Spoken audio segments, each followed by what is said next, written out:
ఈరోజు run for social justice కార్యక్రమానికి అన్ని సంఘాలు ఇన్ని రోజులుగా విభజించి పాలించినట్లు సంఘాలను ఎడగొట్టినారు. కానీ ఈరోజు అన్ని సంఘాలు ఈ రాష్ట్రంలో బీసీ సంఘాల ఐక్యమే ఒక జేఏసీగా ఏర్పాటు చేసుకొని మొన్న బంద్ కార్యక్రమం, ఈరోజు రన్ ఫర్ సోషల్ జస్టిస్ మరి ఐక్యంగా ఈరోజు అయిందంటేనే విజయానికి దగ్గరలో ఉన్నటువంటి అర్థం. ఈ సమయంలోనే అప్రమత్తంగా ఉండాలని చెప్పి యాదవ్ గారు కానీ కృష్ణ గారు కానీ మరి మిగతా నాయకులకు గణేష్ అందరికి తెలియజేస్తూ ఉన్నాం. ముఖ్యంగా అందరి ఆశయం ఒకటి. ఎన్నో సంవత్సరాల నుంచి తరతరాల నుంచి నష్టం జరుగుతూ ఉంది, అవమానాలు జరుగుతూ ఉన్నాయి, అణచివేదలు జరుగుతూ ఉన్నాయి. ఈ అవమానాలు వద్దు, మనకు కూడా రాజ్యాంగంలో వాటా కలగాలి, చదువుకున్న మన పిల్లలకు చదువుకోవడానికి రిజర్వేషన్ కలగాలి, ఉద్యోగాల్లో రిజర్వేషన్ రావాలి, రాజకీయ రిజర్వేషన్, ఈ మూడు అనేవి ప్రధానమైనటువంటి. మరి ఇవన్నీ కావాలంటే మనందరూ తెలుసు, రాజ్యాంగ సవరణ చేయాలి. 9th షెడ్యూల్లో పెట్టాలి. రాజ్యాంగ సవరణ చేస్తే దీనికి పూర్తి హక్కులు వస్తాయి, తమిళనాడు తరహా. మరి ఈరోజు ఒక్క పార్లమెంట్ సభ్యుడన్నా పార్లమెంట్లో ఒక మాట మాట్లాడిండా? బీసీ సోదరులారా ఆలోచన చేసుకోండి. ఒక్క ఎంపీ అన్నా ఇలా కాంగ్రెస్ బీజేపీ అనుకుంటే ఒక గంటలో అయిపోతుంది పని, ఒకటే గంటల. ఇద్దరు కూర్చుని అంటే ఇమ్మీడియట్గా క్యాబినెట్ పెట్టుకోవచ్చు, తర్వాత ఇమ్మీడియట్గా ఆర్డినెన్స్ పాస్ చేయొచ్చు. కానీ ఇద్దరు అనుకుంటే ఒక గంట సేపట్లే పనిని 4.5 కోట్ల మందిలో 2.5 కోట్ల మందిని రోడ్ల మీద తిప్పుతా ఉన్నారు, ఇబ్బందులు పెడతా ఉన్నారు.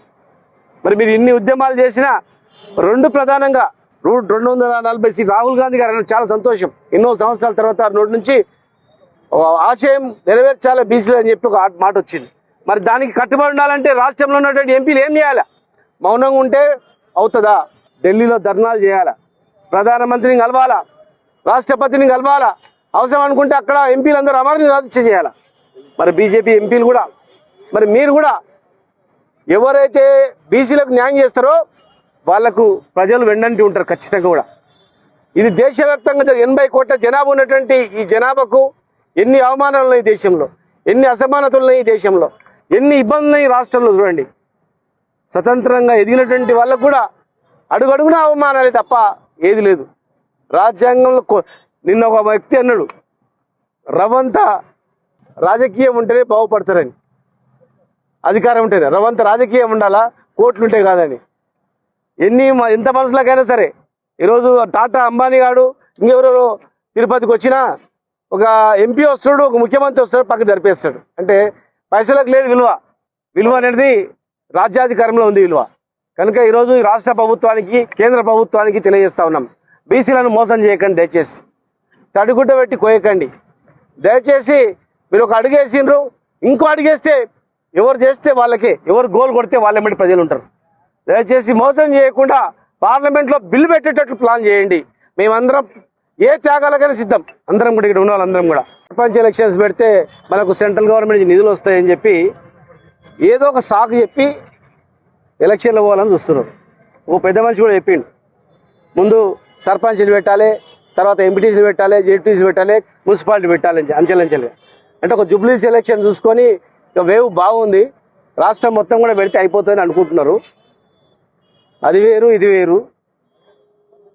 నిధులు వచ్చేటి మా అంటే మ్యాక్సిమంగా 2-3 వేల కోట్లు రావచ్చు సర్పంచ్ ఎలక్షన్స్ పెడితే. కానీ మూసీ రివర్ ప్రాజెక్టులో 1,50,000 కోట్ల ఒక 10,000 కోట్లు తక్కువ చేసుకోండి, మీ ఎస్టిమేషన్ సరిపోతుంది. ఇంకా చాలా డెవలప్ చేస్తామంటారు కదా, ఎస్టిమేషన్ చేస్తారు కదా, కోట్లు 100. అది లేకుండా పర్లేదు, మాకు అభివృద్ధి లేకుండా పర్లేదు. 70 ఏళ్ళు తెలంగాణ ఏం అభివృద్ధి లేకుండా 9 ఉమ్మడి జిల్లాలు మొత్తం కరువు ప్రాంతాలుగా ప్రకటించినా కూడా బతికినాం. ఇవాళ ఇంకా ఏమైనా సరే బతుకుతాం, కానీ ఒక రిజర్వేషన్ మాత్రం ఇది రావాలా ఖచ్చితంగా. దీన్ని సాకు చెప్పి ఇట్లా ఖచ్చితంగా దీన్ని సాకు చెప్పి ఎలక్షన్లు పోతే మాత్రం ఎట్టి పరిస్థితుల్లో తెలంగాణ అగ్నిగుండం అవుతుంది. దీన్ని బాధ్యులు దోషులుగా ఖచ్చితంగా నిలబెడతాం. బీజేపీ పార్టీ ఒక మంత్రిత్వ శాఖ ఇస్తలేదు, బీసీ మంత్రిత్వ శాఖ లేదు, దిక్కు దివాన్ లేదు. వాళ్ళంటే మళ్ళీ చేస్తామని చెప్తారు. మీకు నిశ్చయశుద్ధి నిరూపించుకోవాలంటే ఇది సరైన సమయం.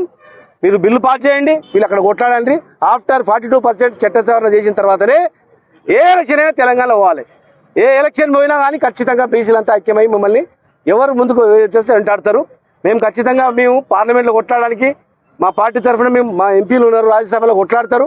మీరు ఏ పిలిపించినా జేఏసీ ఏ పిలిపించినా కూడా దానికి కట్టుబడి మేము ఉంటామని చెప్పి కూడా మీ ద్వారా తెలియజేస్తాం.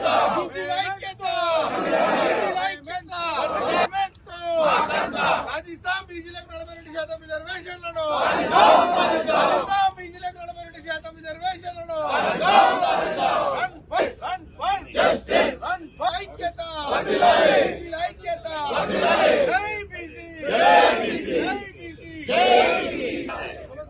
ఐక్యత